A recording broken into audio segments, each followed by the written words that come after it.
Hey everyone, I hope you all are well. Today I'm showing you my go-to quick and easy everyday smoky eye for when I want to look that little bit more put together. If it's a bit too full on for your everyday look, you can definitely skip a few steps, but let's get started. So when I'm doing my brows, I like to apply my brow powder and then I carve out the shape along the underside of the brow using some concealer. I then blend that downwards towards the lid, and it's literally just excess product, so it's not too heavy on the eyes. And then when I'm doing my foundation next, I just tap my brush over the area to blend everything together. It gets rid of any discoloration on my lids and it gives me a nice blank canvas then to start out on. Then I take a little bit of my face powder, dust this all over the eye area to set those base products in place, and then I'm ready for shadow. So my eyes then are prepped and ready to go without using a typical eyeshadow primer. So my palette of choice today is the sleek Eye Divine Level Up eyeshadow palette. Kind of forgot about this range of palettes. I used to love them, but this one's really nice. It's neutral. It can take you from day to night. So the first shadow I'm taking is the second shade on the top row. It's a nice light warm medium matte brown, and my brush of choice for this tutorial is the Sedona Lace EB09 Universal Blending Brush. It does live up to its name in that it's an all-rounder, which is why I've picked it for the one brush look that we're doing today. So I'm just starting out by running that shade back and forward in the crease, and it's going to act as our transition shade or fade shade, whatever you like to call it.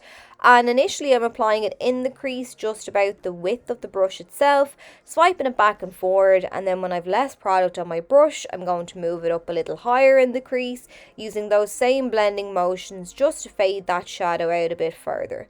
And when I'm blending back and forward, I'm using a mix of circular and back and forward sweeping motions, and just blending it until the shadow fades out to nothing the closer to the brow bone that I get. I've then dipped into the shadow again, right onto the tips of the bristles, and I'm running that shadow now down along the lower lash line. My eyes water quite easily, so I find looking up helps. It tickles less, and then also blinking often helps my eyes to stop from filling up and watering as well. But yeah, I just blend this down along there and then loop it up onto the lid just to make sure everything connects up and blends nicely. The next shade I'm taking then is the shade on the top row that's to the right of the dark brown.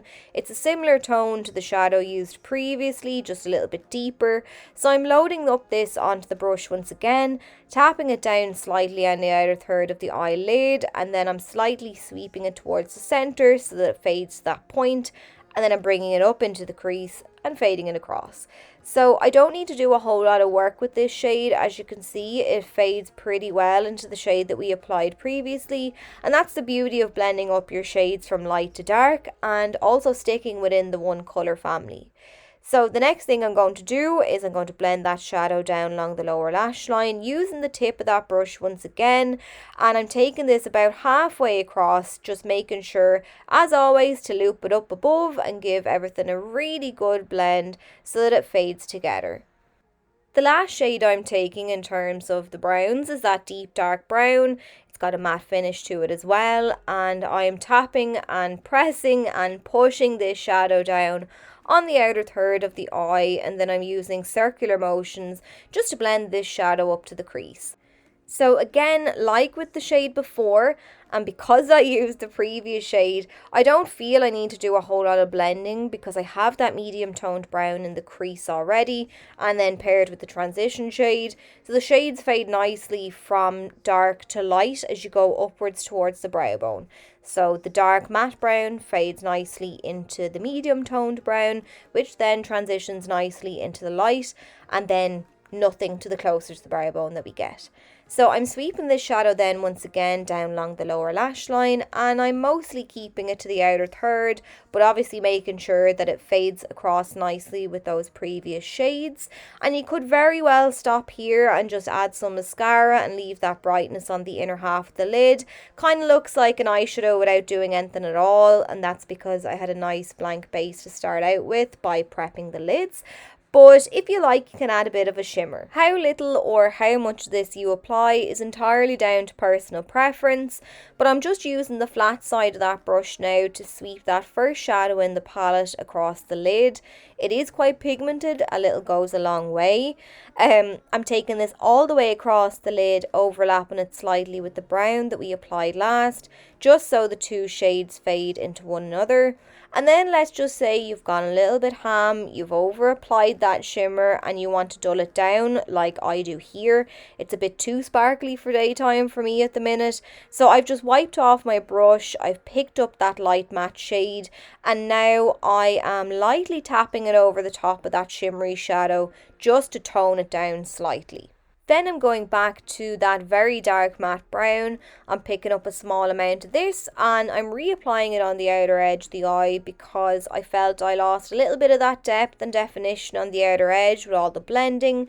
So just to intensify that shadow a little, I'm applying it and giving it a really good blend. For the waterline then, I went with a nude pencil. This is just from Gosh, and I've added some of the Eyelure Smokey lashes. Again, personal preference. I know some people may have lash extensions or have had a lash lift done or just have naturally dark full lashes, so a lick of mascara would do. I do not, so for the sake of the tutorial I've added a pair of lashes and then I'm blending my own lashes in with those false ones with the use of the L'Oreal Telescopic Lift Mascara, and I'm applying this to the top and bottom lashes, and that's it. But yeah, so like I mentioned in the beginning of the video, some people might find the end result too full on for every day. It might be some people's cup of tea, but if it's not, you can definitely apply as little or as many steps as you wish to create your own go-to look. And thanks very much for watching. I'll catch you all in a video really soon.